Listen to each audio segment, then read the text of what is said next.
Kwenye H1 Teach1 leo tuna kitu cha msingi sana ambacho pia kinatokana na tafiti ambazo sizo rasmi lakini zina ushahidi. Tunafahamu kwamba wakati huu ni wakati ambao imani zetu kuu mbili ndani ya nchi yetu, sababu nchi hii ina imani nyingi, lakini imani kuu mbili zinafahamika ni za Ukristo na Uislamu. Sasa hizi imani kuu mbili zipo kwenye funga. Waislamu wakiwa wanashiriki funga ya mwezi mtukufu wa Ramadhani kama walivyoamrishwa kwenye Qur'ani, kutiba alaikumus siyamu, wanafahamu wenyewe wanamalizia vipi. Lakini pia Wakristo wanashiriki funga ya Kwaresma. Sasa nimesema kwa mujibu wa tafiti, wanasema si sahihi kufanya kitu kwa mazoea au kukariri.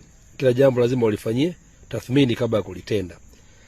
Ni sahihi kufanya ibada, ni jambo jema sana kwa mujibu wa imani za kila mmoja, lakini kuna kitu ambacho tunajisahau wengi, ni kwamba neno kufunga ni lugha tu, tafsiri, lakini ni kushinda na njaa.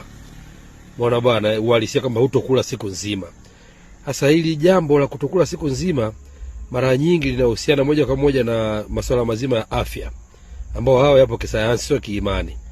Kwa watu wamezoea kufunga kama miaka watu wanapofunga, lakini ushauri ni kwamba ni sahihi zaidi kwa mtu kupima kwanza afya yake kabla hajaanza kushiriki ibada ya kufunga, ili ajue kama afya yake inamruhusu kufunga au haimruhusu kufunga kabisa, au inamruhusu kufunga kidogo, baadaye atalipa, mpaka dini yenyewe inaagiza kwenye kulipa, au afunge mazima.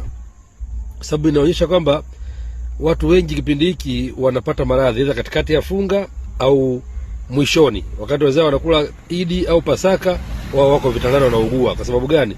Walishiriki kufunga bila kucheki afya zao. Sababu mambo yanabadilika.